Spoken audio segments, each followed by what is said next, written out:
Welcome back, everybody, to everybody's favorite single day of the week. We've got Thursday, which means DanDaDan new episode. As always, I will be one of your hosts, Colin, and I'm Best day of the always week. joined by Yours truly, Jeff. How's everybody going?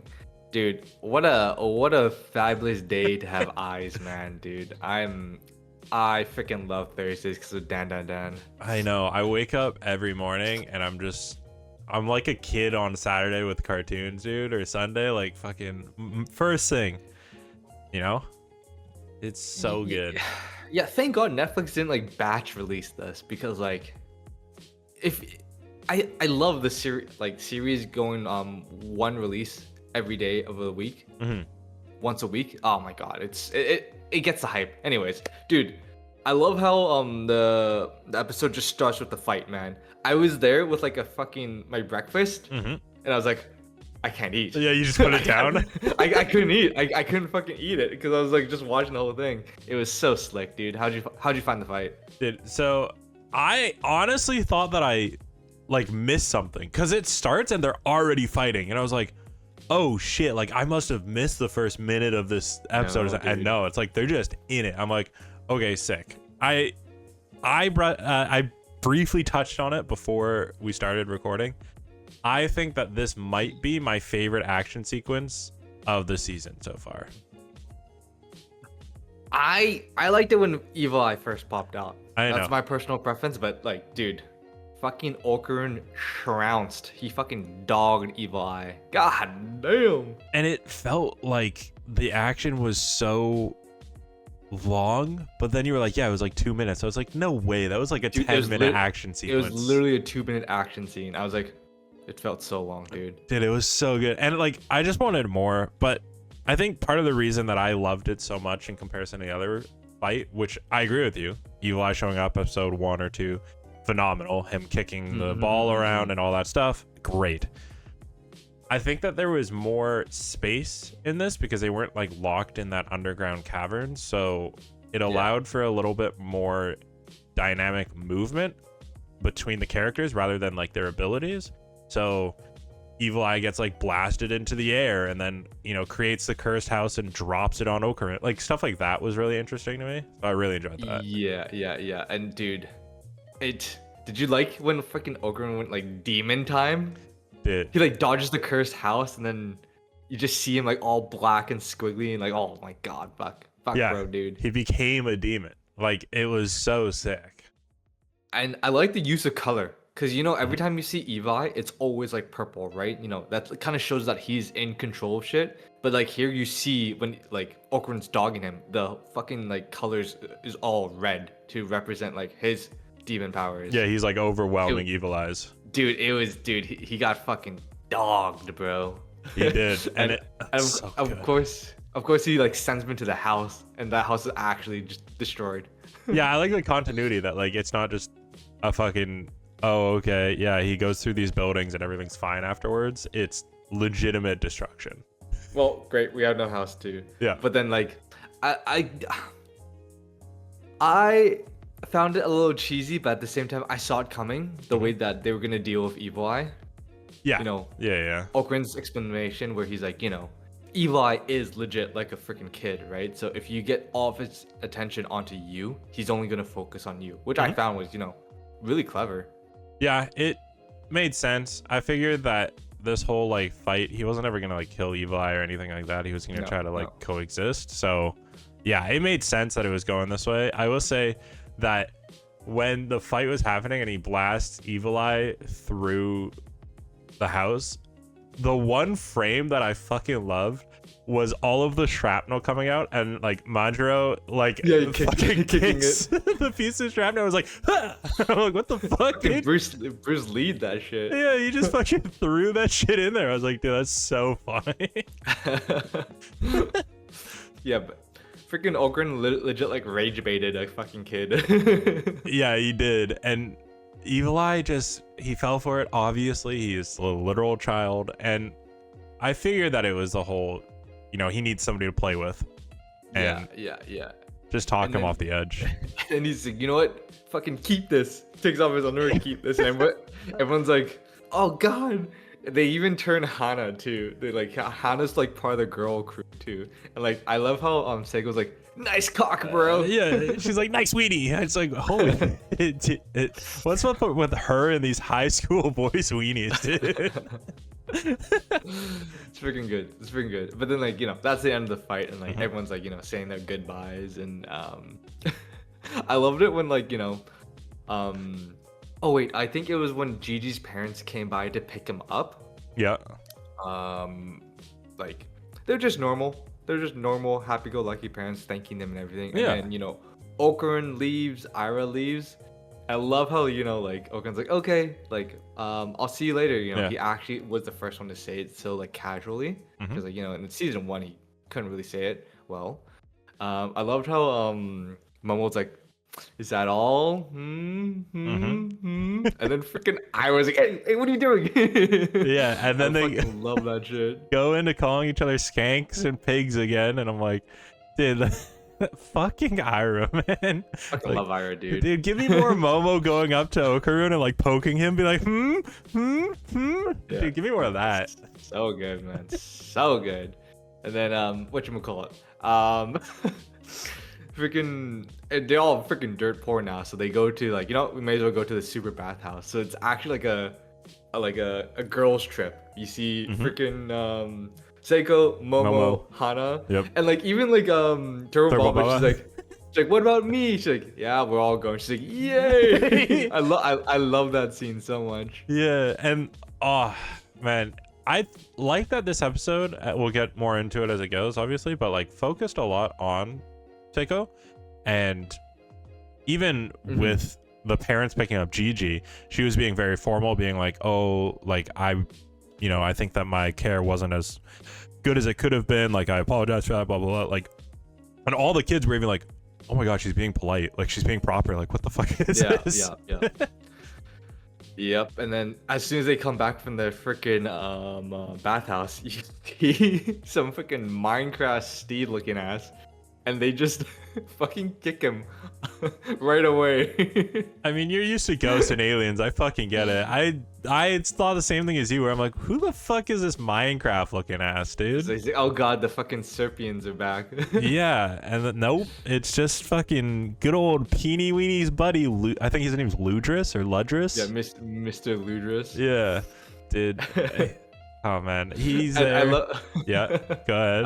I love it. He's just there to help out. He's like, when you really think about it, he's there to do some charity work, and he just gets assaulted on site. He gets so pissed. Yeah, and then fucking Peeny Weenie shows up, and he's just like, yo, that's my buddy. He says that he's completely blessed for being kicked by such a beautiful girl, and he's like throwing a tantrum. He's breaking shit. And he's like, I think he's pissed actually. He's so pissed. Dude, the whole entire thing. I thought that, you know, them rebuilding the house was so cool. Like, Yeah. the nano machine, son. Yeah. And like, you know, if you just think it, it'll like build it. House gets recreated, and he just fucking breaks the window. Yeah, the whole time, even when they just had like the traditional Japanese door, he just like punches through the fucking paper. Dude, how the hell did Peeny Weenie even get him here? He doesn't understand him. He's No. like, And Peeny Weenie's like you said, it's this nanotech, think it, you build it, great. All this shit. And every single time he breaks something, Peeny Weenie just fixes it and then walks back into the same place, and then it's like, Mr. Ludris says that he was very thankful to be able to help you rebuild this house. It's like, what are you talking about? it's so fucking funny, man. And then like right after that, you see like actually like Gigi's you see Gigi again. His parents like driving back to Seiko's place to help fix the place, and like it was really weird because Gigi's mom is exactly like Gigi. Like, Yeah. he gets it from her. Yeah, 100%. I was thinking it must have been a huge like shock to him, like when because you see how like vibrant and alive they are. To see, imagine Gigi's perspective. He goes back home, and you see them trying to hang themselves. Like that is a shocker. I mean, right? I think a normal person, that's a shocker. Like, that's fucking insane. And yeah, I just didn't expect her to be so, you know, like Gigi, right? I expected the dad to be like Gigi, but it turns out it's the mom, and she's nutso. And the dad, on the other hand, is my favorite type of character, like the straight man, because she's going crazy and shit. And he's like, try to keep it down, dear. But like just going along with everything anyways, like he's fine with it. He's just like, oh yeah, it's okay. Like just be a bit quiet. Yeah, and then they get back to their place and like, oh, it's already fixed. And then Momo's there. She's like, shh, be quiet, please. You know, my grandma's sleeping. You actually see like Seiko's like passed the fuck out, because when you really think about it, this past week or so, she's been dealing with all these shenanigans too. Yeah, it's been a little stressful, it seems like. So it's good that they got them relaxed in and then finally got to sleep. Yeah. So I mean, she deserves that relaxation time. Yeah, because what, like even just 2 nights ago or 3 nights ago, there was a fucking rock band the entire night. Like, you know, like we didn't see them again. I think that was last night, the night before. Yeah, and we didn't see them yet.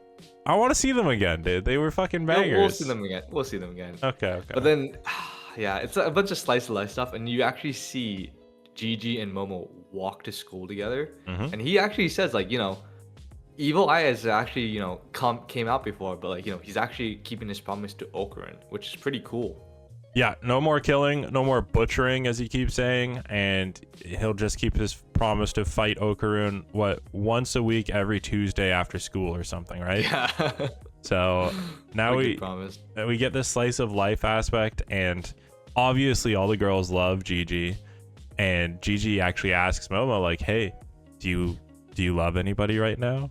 And she obviously freaks out because she doesn't want to come to terms with her feelings towards Okurin, I am assuming.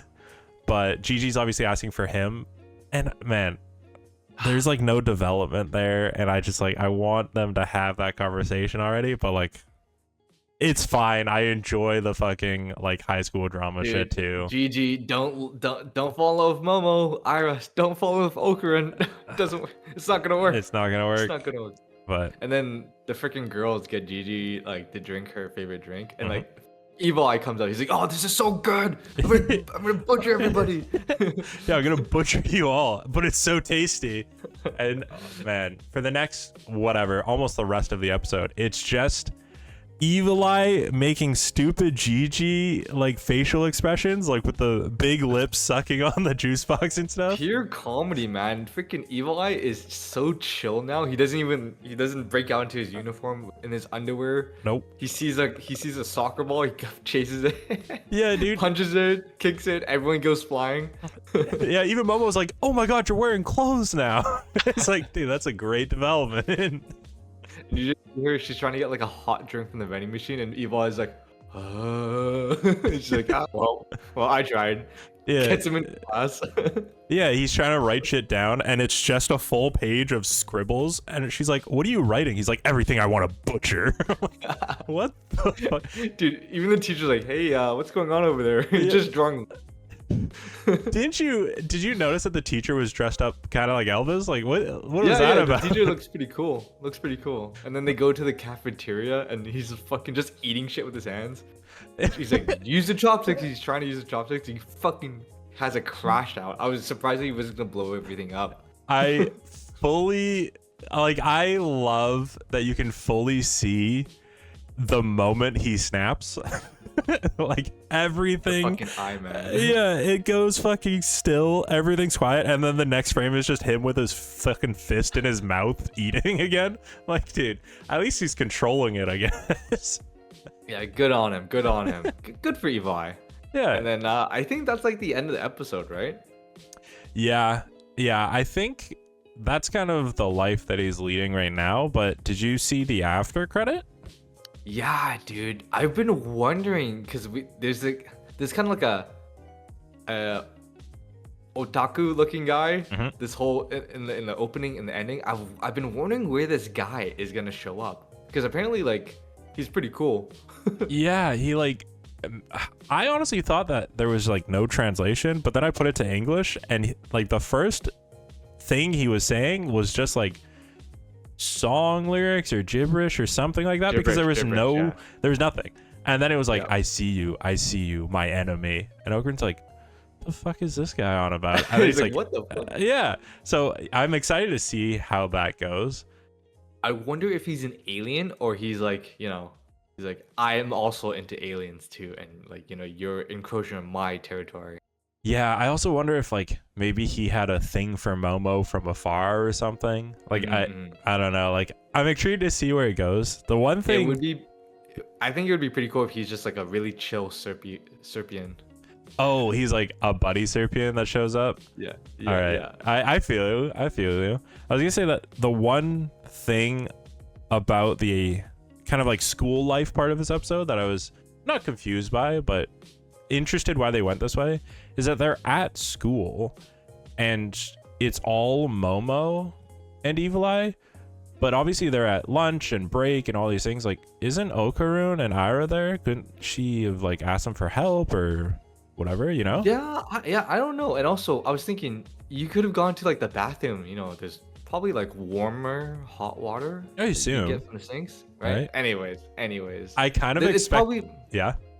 it's probably Okarun is dealing with like this weirdo guy at the same time that Momo is dealing with Gigi, and Irish is Irish. Doing her own thing. Who cares? Okay. Yeah. So you're saying like it's more parallel than like the way that the episode made it. Exactly. I'm thinking that's what's happening. When they first went to the vending machine and they were out of hot drinks, I half expected, because they were talking about love and all these things, I was like, oh man, does Momo like kiss him or like spit on him or something for like the warm saliva to like change it back? Oh, you're freaky. And I was like, oh, man, I don't want this to be the case. Don't break Okarun's heart, Mm-hmm. And I'm glad it wasn't. So that's just where I went to. Overall, fucking great episode. I can't wait for the next one where we see more of the fat otaku guy. Dude, every Thursday is just the best day to wake up. So good, man. So good. Uh, Love it. Thank you all for tuning in. Let us know what you thought. If you liked it as much as we did, drop a comment, leave a like, all that good stuff. Please sub to the channel. Make sure you check out all the other shows that we're recapping almost every single day of the week. Podcast comes out weekly, all that good stuff. And until next time, thank you all for tuning in, and we will catch you later. Peace. Peace, guys.